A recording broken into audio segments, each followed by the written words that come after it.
नमस्कारम।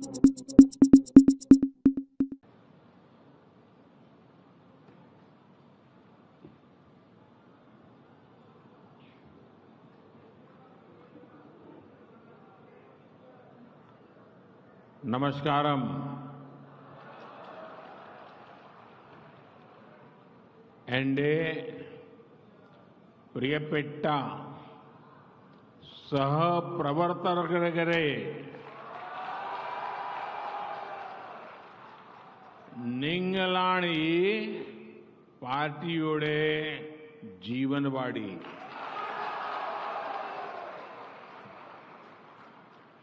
केरला में बीजेपी को सशक्त करने वाले आप सभी कार्यकर्ता साथियों के बीच आना मेरे लिए हमेशा बहुत ही सुखद होता है। विपरीत परिस्थितियों के बावजूद केरला के कोने कोने में कार्यकर्ताओं की अनेक पीढ़ियों ने बीजेपी का झंडा बुलंद रखा है। राजनीतिक हिंसा के बीच भी अपनी विचारधारा और देशभक्ति के प्रति कमिटेड रहने वाली कार्यकर्ताओं की हर पीढ़ी को आज मैं सर झुका करके नमन करता हूं। കേരളത്തിൽ ബിജെപിയെ ശക്തിപ്പെടുത്തുന്ന നിങ്ങളുടെ ഇടയിൽ വരുന്നത് എന്നെ സംബന്ധിച്ചിടത്തോളം വളരെ സുഖമുള്ള കാര്യമാണ്. വിപരീത പരിസ്ഥിതിയിലും കേരളത്തിലെ മുക്കിലും മൂലയിലുമുള്ള പ്രവർത്തകരുടെ പല തലമുറകൾ പാർട്ടിയുടെ പതാക ഉയരെ പാറിപ്പിക്കുന്നതിൽ വിജയിച്ചു. രാഷ്ട്രീയ അക്രമങ്ങളുടെ ഇടയിലും പ്രത്യയശാസ്ത്രത്തോടും ദേശഭക്തിയോടും അചഞ്ചലമായ വിശ്വാസമർപ്പിച്ച് ആ പ്രവർത്തകരുടെ തലമുറയെ ഞാൻ ശിരസ് നമിച്ച് ഇതാ വണങ്ങുന്നു. കേരളത്തിലെ एनडीए सह प्रवर्तकरे केरला के लोगों का प्रेम, उनका स्नेह हमेशा ही मुझे अभिभूत करता है।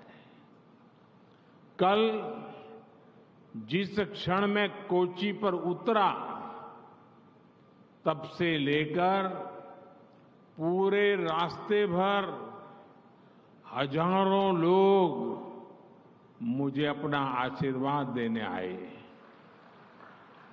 आज सुबह मैं गुरुवायूर और त्रिपायर मंदिर में दर्शन के लिए गया था। मंदिर के भीतर मैंने जनार्दन के आशीर्वाद की अनुभूति की और मंदिर के बाहर मुझे ईश्वर रूपी जनता जनार्दन के दर्शन हुए। हजारों की संख्या एक बार फिर लोग मुझे आशीर्वाद देने के लिए आए थे। ये मेरा सौभाग्य है। ये भावना अद्भुत है। संगठन की ये शक्ति, केरल के कार्यकर्ताओं का ये परिश्रम वाकई बहुत संतोष देने वाला है। കേരളത്തിലെ ജനങ്ങളുടെ ഇഷ്ടം, പ്രേമം, സ്നേഹം എന്നും എന്നെ അത്ഭുതപ്പെടുത്താറുണ്ട്. ഇന്നലെ ഞാൻ കൊച്ചി എയർപോർട്ടിൽ ഇറങ്ങിയത് മുതൽ വഴിയരികിൽ മുഴുവനും ആയിരക്കണക്കിന് ജനങ്ങളാണ് എന്നെ അനുഗ്രഹിക്കാൻ എത്തിയത്. ഇന്ന് രാവിലെ ഗുരുവായൂർ, തൃപ്രയാർ ക്ഷേത്രങ്ങൾ ദർശനത്തിന് പോയി. ക്ഷേത്രങ്ങൾക്കകത്ത് ജനാർദ്ദനന്റെ അനുഭൂതി ലഭിച്ചു. എന്നാൽ ക്ഷേത്രങ്ങളുടെ പുറത്ത് എനിക്ക് ഈശ്വര രൂപം പൂണ്ട ജനാർദ്ദനന്റെ ദർശനവും ലഭിച്ചു. ആയിരക്കണക്കിന് ആളുകളാണ് വീണ്ടും എന്നെ അനുഗ്രഹിക്കാൻ വന്നിരുന്നത്. ഇതെന്റെ സൗഭാഗ്യമാണ്. ഈ വികാരം, ഈ ശക്തി, ഇത് അചിന്തിതമാണ്. ഇത് വളരെ അധികം സന്തോഷം എനിക്ക് നൽകുന്നു. കേരളത്തിലെ എൻ്റെ सहप्रवृत्तगरे केरला बीजेपी के कार्यकर्ताओं का सामर्थ्य कितना बड़ा है, ये हमने कुछ दिन पहले त्रिशूर में हुए नारी शक्ति सम्मेलन में देखा है। मेरा जीवन का बहुत बड़ा हिस्सा तो संगठन के कार्यकर्ता के तौर पर काम करते हुए ही बीता है। इसलिए अपने अनुभव से मैं कह सकता हूं कि इतना विराट सम्मेलन एक मजबूत संगठन ही करा सकता है। ये दिखाता है कि केरला में आप सभी कितनी अधिक मेहनत कर रहे हैं। കേരളത്തിലെ ബിജെപിയുടെ പ്രവർത്തകരുടെ കഴിവ് വളരെ വലുതാണ്. ഇത് കഴിഞ്ഞ ദിവസം തൃശൂരിൽ നടന്ന സ്ത്രീ ശക്തി സംഗമത്തിൽ കാണാൻ സാധിച്ചു. എൻ്റെ ജീവിതത്തിന്റെ വലിയ സമയം ഞാൻ സംഘടനാ പ്രവർത്തകരെന്ന നിലയിൽ പ്രവർത്തിച്ച് ചെലവഴിച്ചതാണ്. അതുകൊണ്ട് തന്നെ അനുഭവത്തിന്റെ വെളിച്ചത്തിൽ എനിക്ക് പറയാൻ സാധിക്കും, ഇതുപോലെയുള്ള വലിയ സമ്മേളനം അത് നടത്തണമെങ്കിൽ ഒരു ശക്തമായ സംഘടനയ്ക്ക് മാത്രമേ സാധിക്കൂ എന്ന്. ഇത് നിങ്ങൾ കേരളത്തിൽ എത്ര പരിശ്രമിക്കുന്നു, എത്ര അധികം പരിശ്രമിക്കുന്നു എന്ന് കാണിച്ചു തന്നു. കേരളത്തിലെ എൻ്റെ सहप्रवृत्तगरे बीजेपी आज पूरे देश के हर क्षेत्र, हर वर्ग की पार्टी है।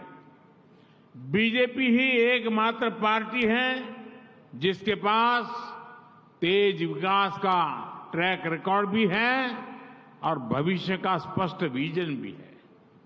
गरीब, महिला, युवा, किसान, मछुआरे, ये समाज के वो चार वर्ग है जिनके सशक्तिकरण से ही विकसित भारत का निर्माण होने वाला है।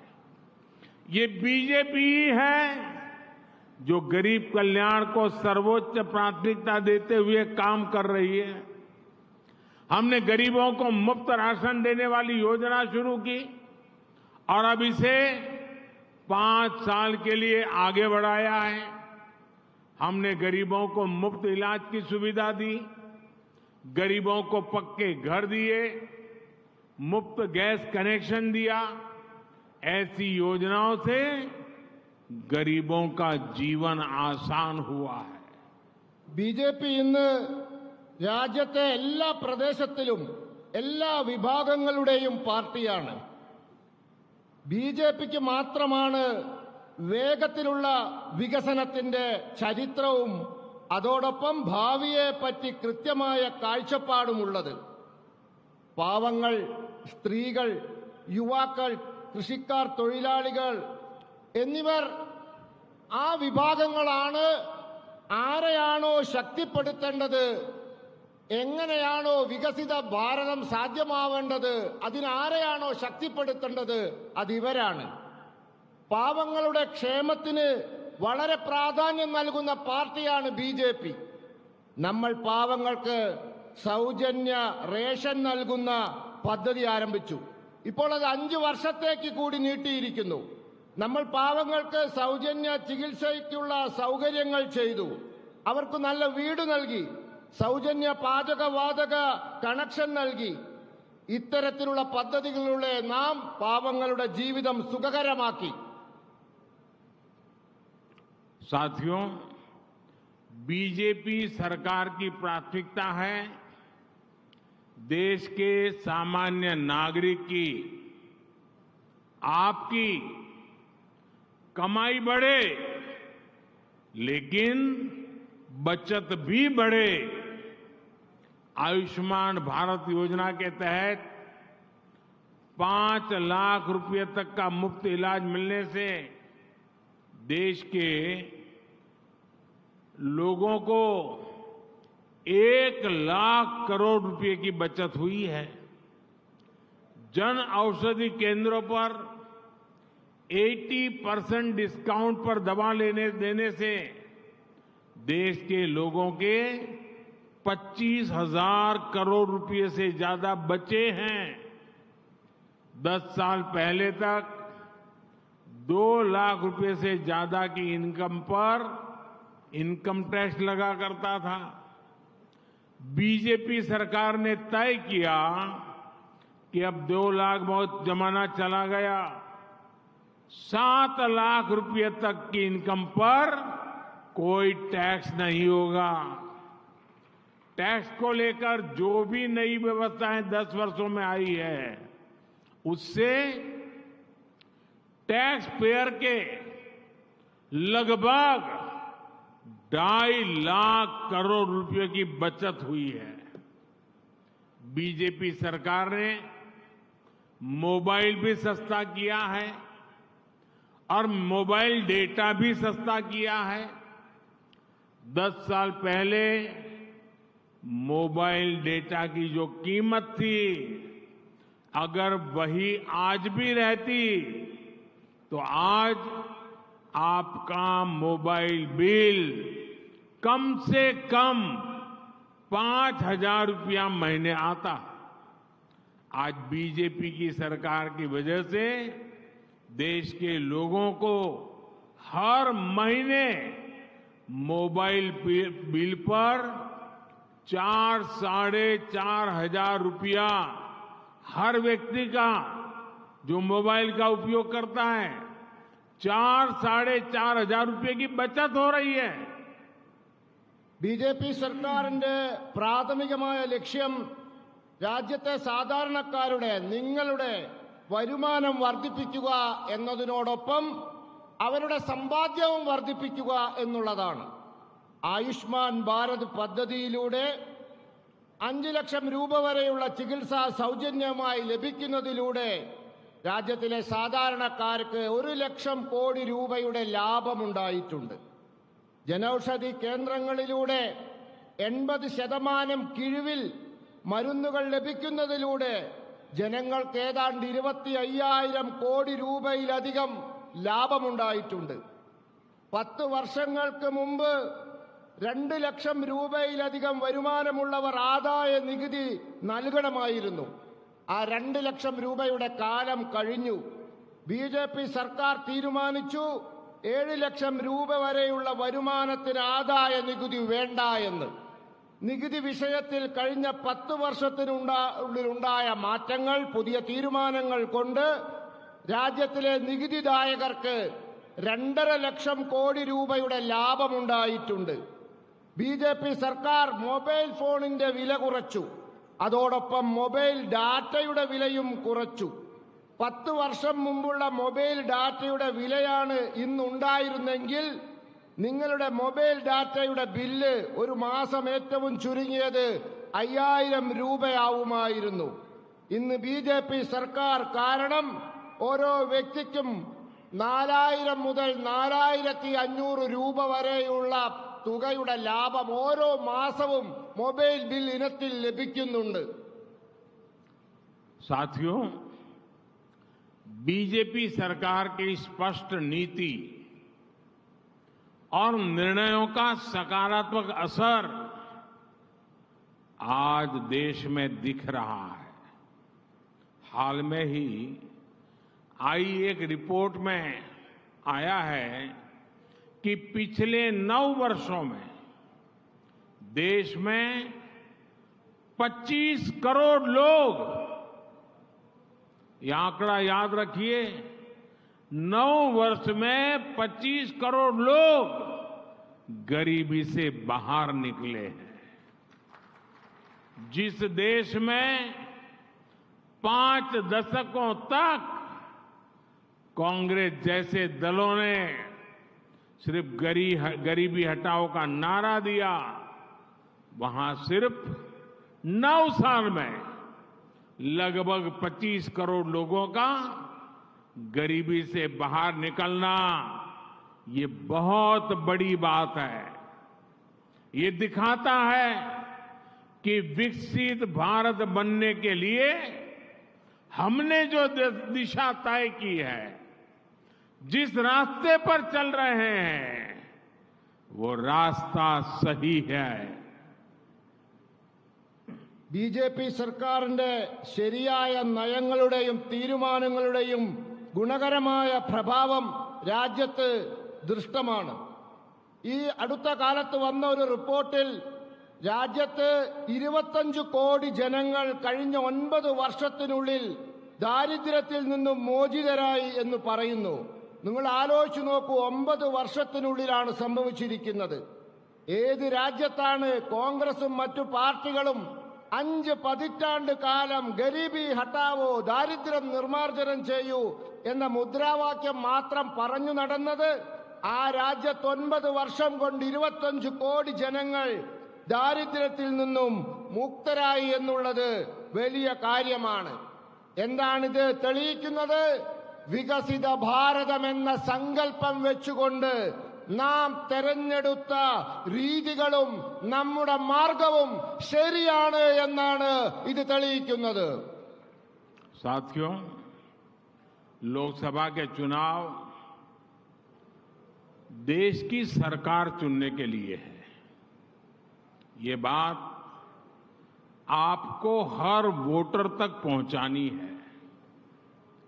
भारत सरकार की एक बड़ी जिम्मेदारी देश की सुरक्षा और दुनिया में भारत की भूमिका को सशक्त करने की होती है। हमें वोटरों को ये बताना चाहिए कि 10 वर्ष पहले तक जब देश में एक कमजोर और अस्थिर सरकार थी, तो आए दिन आतंकी हमले होते थे। इसका सीधा असर हमारे निवेश पर पड़ता था और विदेशों में काम करने वाले हमारे देशवासियों पर पड़ता था। हमें उन्हें बार बार बताना होगा कि एलडीएफ, यूडीएफ का इतिहास किस तरह घोटालों का रहा है, भ्रष्टाचार का रहा है। आज भारत को दुनिया विश्व मित्र के रूप में देख रही है। पूरी दुनिया में भारत और भारतीयों का गौरव नई बुलंदी पर है। इसका बेहतरीन उदाहरण गल्फ देशों के साथ हमारे संबंध है। आज गल्फ के देशों से भारत के संबंध इतिहास के सबसे मजबूत दौर से गुजर रहे हैं। गल्फ के देशों में भारतीयों का सम्मान भी बढ़ा है, उनके लिए अवसर भी बढ़े हैं और उन्हें सुरक्षा का भरोसा भी मिला है। കേരളത്തിലെ എന്റെ സഹപ്രവർത്തകരെ, ലോകസഭാ തെരഞ്ഞെടുപ്പ് രാജ്യം ഭരിക്കേണ്ട സർക്കാരിനെ തെരഞ്ഞെടുക്കാനുള്ളതാണ്. ഈ കാര്യം നിങ്ങൾ എല്ലാ വോട്ടർമാരെയും പറഞ്ഞു മനസ്സിലാക്കേണ്ടതാണ്. ഭാരത സർക്കാരിന്റെ ഒരു വലിയ ഉത്തരവാദിത്വം രാജ്യത്തിന്റെ സുരക്ഷയും അതോടൊപ്പം ലോകത്ത് ഭാരതത്തിന്റെ പങ്ക് ശക്തിപ്പെടുത്തുക എന്നുള്ളതുമാണ്. നമ്മൾ സമ്മതിദായകരെ പറഞ്ഞു മനസ്സിലാക്കേണ്ട ഒരു കാര്യമുണ്ട്. 10 വർഷങ്ങൾക്ക് മുമ്പ് രാജ്യത്ത് ദുർബലവും അസ്ഥിരവുമായ സർക്കാരായിരുന്നു എന്ന്. രാജ്യത്ത് തീവ്രവാദ ആക്രമണമുണ്ടായപ്പോൾ അതിന്റെ പ്രഭാവം നമ്മുടെ നിക്ഷേപങ്ങളിലും വിദേശങ്ങളിൽ ജോലി ചെയ്യുന്ന നമ്മുടെ രാജ്യക്കാരിലും ഉണ്ടായിരുന്നു. നമുക്ക് അവരോട് ആവർത്തിച്ച് പറയണം, എൽഡിഎഫിന്റെയും യുഡിഎഫിന്റെയും ചരിത്രം അഴിമതിയുടെയും കുംഭകോണങ്ങളുടെയും ആണെന്ന്. ഇന്ന് ലോകം ഭാരതത്തെ ലോകത്തിന്റെ സുഹൃത്ത് എന്ന നിലയിൽ നോക്കിക്കാണുന്നു. സമ്പൂർണ്ണ ലോകത്തിലും ഭാരതത്തിന്റെയും ഭാരതീയരുടെ അഭിമാനം പുതിയ ഉയരങ്ങളിലെത്തിയിരിക്കുന്നു. ഇതിന്റെ വലിയ ഉദാഹരണം ഗൾഫ് രാജ്യങ്ങളുമായുള്ള നമ്മുടെ ബന്ധത്തിൽ കാണാവുന്നതാണ്. ഇന്ന് ഗൾഫ് രാജ്യങ്ങളുമായുള്ള നമ്മുടെ ബന്ധം ചരിത്രത്തിൽ ഏറ്റവും ശക്തമായ ഘട്ടത്തിലൂടെ കടന്നുപോയിക്കൊണ്ടിരിക്കുകയാണ്. ഗൾഫ് രാജ്യങ്ങളിൽ ഇന്ത്യക്കാരോടുള്ള ബഹുമാനം വളരെ വർദ്ധിച്ചിരിക്കുന്നു. അവർക്കുള്ള അവസരങ്ങൾ കൂടിയിരിക്കുന്നു. അവർക്കുള്ള സുരക്ഷാ ബോധവും വർദ്ധിച്ചിരിക്കുന്നു. साथियों, अब चुनाव दरवाजे पर दस्तक दे रहे हैं और अब केरला दिल्ली विजय का नेतृत्व करने की ताकत वाला बन गया है। चुनाव जीतने के लिए हम लोकसभा जीतने की बात तो करेंगे, लेकिन यहां शक्ति केंद्र के कार्यकर्ता आए हैं। हमारा पहला संकल्प चाहिए, हमारा बूथ हम जीतेंगे। हम हमारे बूथ में पराजित नहीं होंगे। अगर बूथ को जीत लिया तो केरल को भी जीत सकते हैं। കേരളത്തിലെ സഹപ്രവർത്തകരെ, തെരഞ്ഞെടുപ്പ് പടിവാതിക്കൽ എത്തി നിൽക്കുകയാണ്. തെരഞ്ഞെടുപ്പിൽ ജയിക്കാൻ എല്ലാ ബൂത്തിലും കഠിന പ്രയത്നം ചെയ്യണം. കേരളത്തിനും ദില്ലിയിൽ അതിൻ്റെതായ പങ്ക് വഹിക്കാനുണ്ട്. നമ്മൾ ബൂത്തിൽ ജയിക്കണം. എല്ലാ ബൂത്തിലും നാം ജയിച്ചാൽ നമുക്ക് കേരളവും നമുക്ക് ജയിക്കാൻ സാധിക്കും. അതുകൊണ്ട് കേരളം ജയിക്കാൻ നിങ്ങളുടെ ബൂത്തിൽ നിങ്ങൾ ജയിക്കണം. और इसलिए चुनाव जीतने के लिए आपको हर बूथ पर, हर मतदाता पर ध्यान केंद्रित करना है, भरपूर मेहनत करनी है और हर शक्ति केंद्र पर मेहनत करनी है। आपके शक्ति केंद्र में जो भी लाभार्थी है, उनसे आपका मिलना हो, आप उनको नाम से बुलाएं, उनके परिवार तक आप जाएं, इसको आप सबसे पहले प्राथमिकता दीजिए। आपके पास अपने क्षेत्र के सभी लाभार्थियों की लिस्ट जरूर होनी चाहिए। इस समय केरला में विकसित भारत संकल्प यात्रा चल रही है। इस यात्रा का लक्ष्य है कि केंद्र सरकार की विकास की योजनाओं से कोई छूटे नहीं। जिनको अभी लाभ नहीं मिला है, उन्हें आपको विकसित भारत संकल्प यात्रा में लाना है। मोदी की गारंटी वाली गाड़ी तक पहुंचाना है और मोदी की गारंटी यानी गारंटी के पूरा होने की गारंटी। ये बात हर वोटर तक आप सब साथी पहुंचाएंगे, ये मेरा विश्वास है। എല്ലാ ബൂത്തിലും കഠിന പ്രയത്നം ചെയ്യണം. എല്ലാ ശക്തി കേന്ദ്രങ്ങളിലും കഠിന പ്രയത്നം ചെയ്യണം.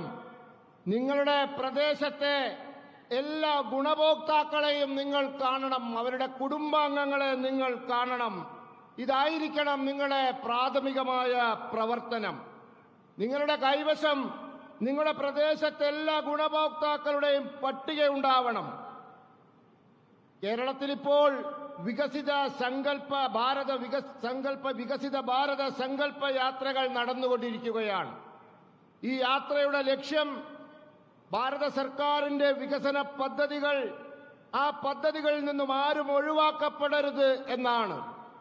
ആർക്കെങ്കിലും പദ്ധതികളുടെ ഗുണം കിട്ടിയിട്ടില്ലെങ്കിൽ അവരെ നിങ്ങൾ വികസിത ഭാരത സങ്കല്പ യാത്രയിൽ കൊണ്ടുവരണം. മോഡിയുടെ ഗ്യാരണ്ടിയുള്ള വണ്ടിയുടെ അരികിൽ കൊണ്ടുവരണം. മോഡിയുടെ ഗ്യാരണ്ടി അഥവാ ഗ്യാരണ്ടി പൂർത്തീകരിക്കുമെന്ന ഗ്യാരണ്ടിയാണ് ഇത്. നിങ്ങൾ എല്ലാ സമ്മതിദായകരെയും പറഞ്ഞു മനസ്സിലാക്കണം. साथियों, अपने शक्ति केंद्रों पर लोगों से लगातार बार बार सक्रियता के साथ मिलते रहे, उनके मुद्दों को समझें और ये देखें कि किस योजना से उनकी समस्या का समाधान हो सकता है। आप अपने अपने शक्ति केंद्र में डिजिटल इंडिया के हर लाभार्थी से मिले, जिन्हें कॉमन सर्विस सेंटर मिला है उनसे जरा बातचीत कीजिए। डिजिटल कंटेंट क्रिएशन से बड़ी संख्या में हमारे युवा जुड़े हैं और कमाई भी कर रहे हैं। उन्हें बताइए कि सरकार की योजनाओं से उन्हें कैसे लाभ मिला है। रेहड़ी फुटपाथ पर काम करने वाले साथियों के लिए पहली बार पीएम स्वनिधि योजना बनाई है। ऐसे साथियों से भी रोज बात करनी चाहिए। നിങ്ങളുടെ ശക്തി കേന്ദ്രങ്ങളിലെ ജനങ്ങളുമായി സജീവമായി ഇടപെടുക, നിരന്തരമായി അവരുമായി സമ്പർക്കം ചെയ്യുക, അവരുടെ പ്രശ്നങ്ങൾ മനസ്സിലാക്കുക, അതോടൊപ്പം ഏത് പദ്ധതി കൊണ്ടാണ് അവരുടെ പ്രശ്നങ്ങൾ പരിഹരിക്കാൻ പറ്റുക എന്ന് നോക്കുക. നിങ്ങൾ നിങ്ങളുടെ ശക്തി കേന്ദ്രയിലെ ഡിജിറ്റൽ ഇന്ത്യയുടെ ഗുണഭോക്താക്കൾ, കോമൺ സർവീസ് സെന്ററുകൾ നടത്തുന്നവർ, അവരുമായി ചർച്ച ചെയ്യൂ, സംസാരിക്കൂ. ഡിജിറ്റൽ സംവിധാനങ്ങളിൽ ക്രിയാത്മകമായി പ്രവർത്തനം നടത്തുന്ന നമ്മുടെ യുവാക്കളുണ്ട്. അവർക്ക് വരുമാനം ലഭിക്കുന്നുണ്ട്. അവരോട് പറയൂ, സർക്കാർ പദ്ധതികൾ, ആ പദ്ധതികൾ കൊണ്ടാണ് അവർക്കൊക്കെ ഈ ലാഭമുണ്ടായിട്ടുള്ളത് എന്ന്. അതോടൊപ്പം തെരുവിൽ ഫുട്പാത്തിൽ കച്ചവടം ചെയ്യുന്ന ആളുകളുണ്ട്, സുഹൃത്തുക്കളുണ്ട് നമ്മുടെ. അവർക്ക് ആദ്യമായി PM സ്വാനിധി പദ്ധതി വന്നിരിക്കുന്നു. അങ്ങനെ ഉള്ള ആളുകളുണ്ട്. അവരോടും നിങ്ങൾ നിരന്തരമായി ബന്ധം പുലർത്തണം.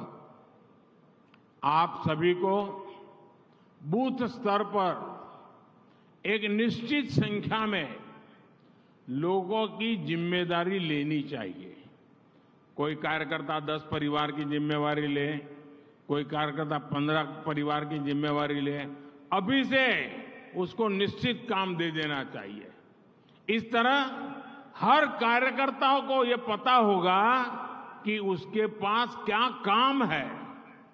आप अपने बूथ पर लोगों को वोटर लिस्ट से जोड़ने पर भी काम करें। कोई भी नागरिक मतदान के अधिकार से छूटना नहीं चाहिए। फर्स्ट टाइम वोटर्स को जोड़कर उसका बड़ा अभियान चलाना चाहिए। जो पहली बार वोट डालने वाला है उन्हें वोट करने के लाभ बताएं। वो देश का भविष्य तय करने वाला है। आप सभी ये जरूर निश्चित करें कि हर पात्र व्यक्ति उसका वोटर लिस्ट में नाम अवश्य होना चाहिए। ऐसे लोगों को हमने मदद भी करनी चाहिए। देश सेवा के कार्यों के लिए केंद्र सरकार ने देश का सबसे बड़ा युवा संगठन माय भारत भी बनाया है। आपने माय भारत पर जाकर के ऑनलाइन रजिस्ट्री करवानी चाहिए।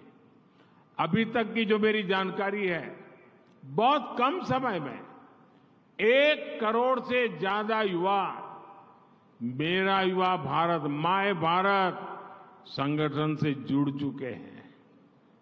आप भी अपने क्षेत्र के ज्यादा से ज्यादा युवाओं को इस संगठन से जोड़ें। നിങ്ങൾക്ക് ബൂത്ത് തലങ്ങളിൽ നിങ്ങൾ നിശ്ചിത എണ്ണത്തിലുള്ള ജനങ്ങളുടെ ഉത്തരവാദിത്തം ഏറ്റെടുക്കണം. ചിലർ 10 കുടുംബങ്ങളുടെ എണ്ണം ഏറ്റെടുക്കാം, ചിലർക്ക് 15 കുടുംബങ്ങളുടെ എണ്ണം ഏറ്റെടുക്കണം. അങ്ങനെ എല്ലാ പ്രവർത്തകർക്കും അവരവരുടെ ജോലി എന്താണെന്ന് കൃത്യമായി അറിയാൻ സാധിക്കണം. അങ്ങനെ പ്രവർത്തിക്കണം. നിങ്ങൾക്ക് നിങ്ങളുടെ ബൂത്തുകളിലെ ജനങ്ങളെ വോട്ടർ പട്ടികയുമായി ബന്ധപ്പെടുത്താൻ സാധിക്കണം. വോട്ടർ പട്ടികയിൽ എല്ലാ വിഭാഗത്തിൽപ്പെട്ട ആളുകളും ചേരുന്നു, എല്ലാവർക്കും വോട്ടവകാശമുണ്ട് എന്ന് ഉറപ്പുവരുത്താൻ സാധിക്കണം.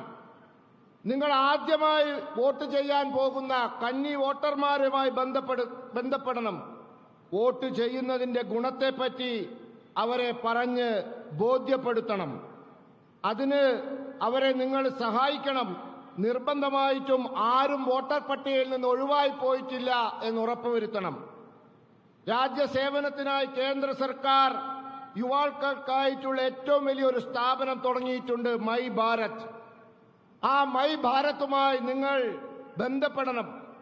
ഞാൻ മനസ്സിലാക്കിയെടുത്തോളം കുറഞ്ഞ കാലത്തിനുള്ളിൽ 1 കോടി യുവാക്കൾ ഈ മൈ ഭാരത് എന്ന യുവഭാരത സ്ഥാപനവുമായി ബന്ധപ്പെട്ട് കഴിഞ്ഞു, യോജിച്ചു കഴിഞ്ഞു.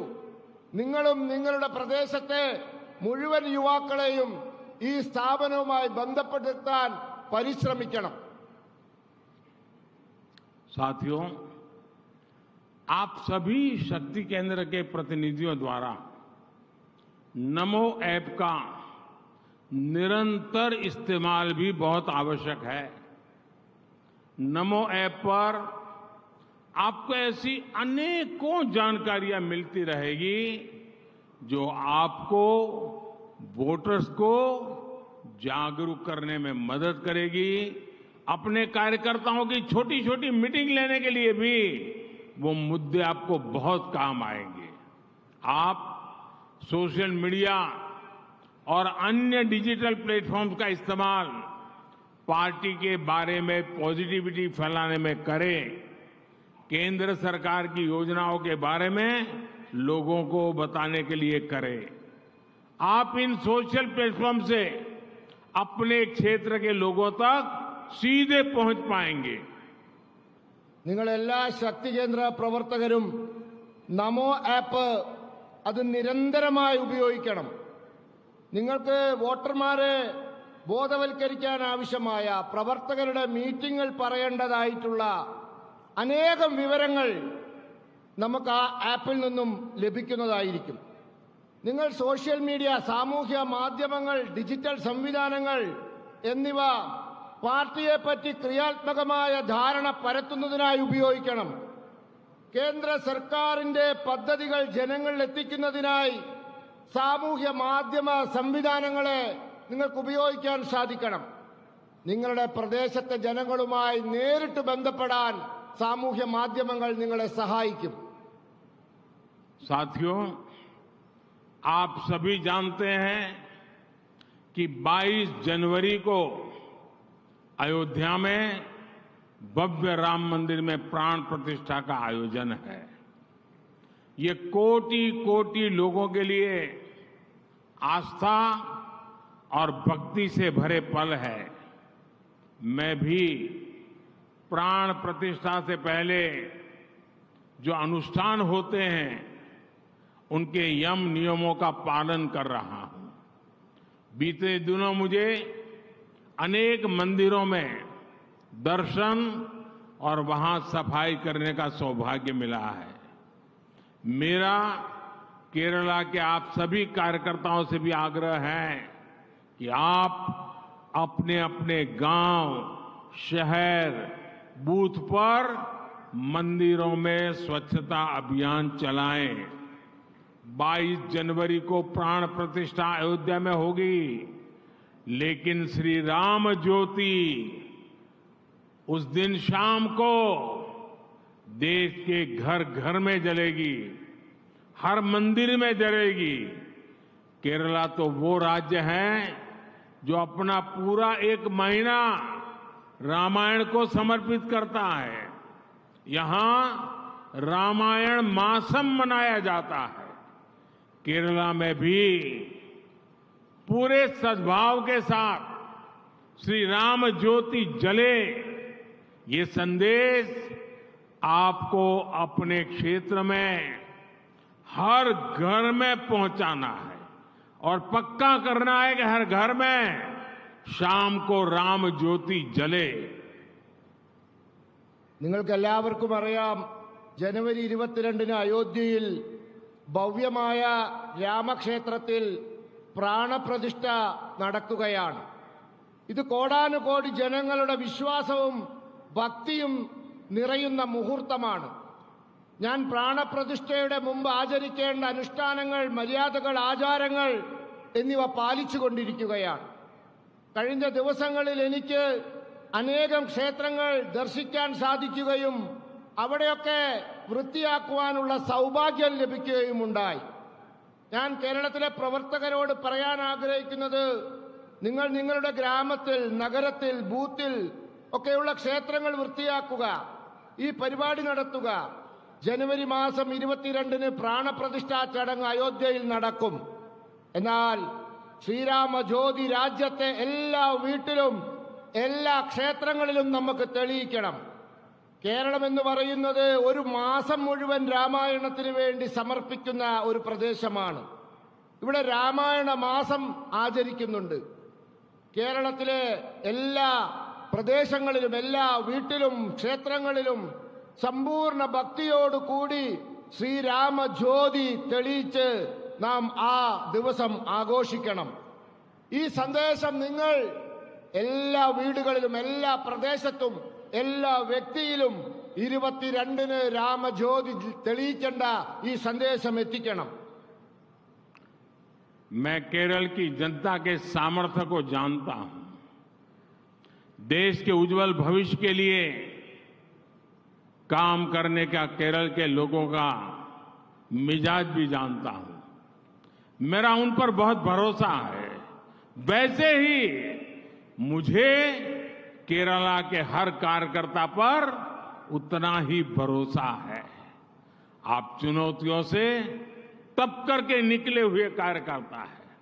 इसलिए केरला की जनता का भरोसा जीतने में आप जरूर सफल होंगे. और मैं फिर एक बार संगठन की शक्ति को प्रणाम करते हुए आप सबको बहुत बहुत शुभकामनाएं देता हूं. കേരളത്തിലെ ജനങ്ങൾ, പ്രവർത്തകരെ, ആ പ്രവർത്തകരുടെ കഴിവിൽ എനിക്ക് നല്ല വിശ്വാസമുണ്ട്. രാജ്യത്തിന് വേണ്ടി പ്രവർത്തിക്കാൻ നല്ല കഴിവുള്ള ആളുകളാണ് നിങ്ങൾ. അതുകൊണ്ട് തന്നെ നിങ്ങളുടെ കഴിഞ്ഞകാല പ്രവർത്തനങ്ങളിൽ എനിക്ക് നിങ്ങൾക്ക് കാണാൻ സാധിച്ച നിങ്ങളുടെ കഴിവിന്റെ വെളിച്ചത്തിൽ തന്നെ പറയാൻ സാധിക്കും, കേരളത്തിലെ ജനങ്ങളുടെ വിശ്വാസം നേടുന്നതിൽ നിങ്ങൾ നിശ്ചയമായും വിജയിക്കുക തന്നെ ചെയ്യുമെന്ന്. അതുകൊണ്ട് എല്ലാവർക്കും ഞാൻ ഇതാ ആശംസകൾ നേരുന്നു. मेरे साथ बोलिए, दोनों हाथ ऊपर करके पूरी ताकत से बोलिए, भारत माता की. രണ്ട് കൈയും മുകളിലേക്ക് ഉയർത്തിപ്പിടിച്ച് എന്നോടൊപ്പം വിളിക്കൂ, भारत माता की. ജയ്, भारत माता की. ജയ്, भारत माता की. ജയ്, भारत माता की. ജയ്, भारत माता की. ജയ്. वंदे മാതരം, वंदे മാതരം, वंदे. മാതരം. बहुत बहुत धन्यवाद.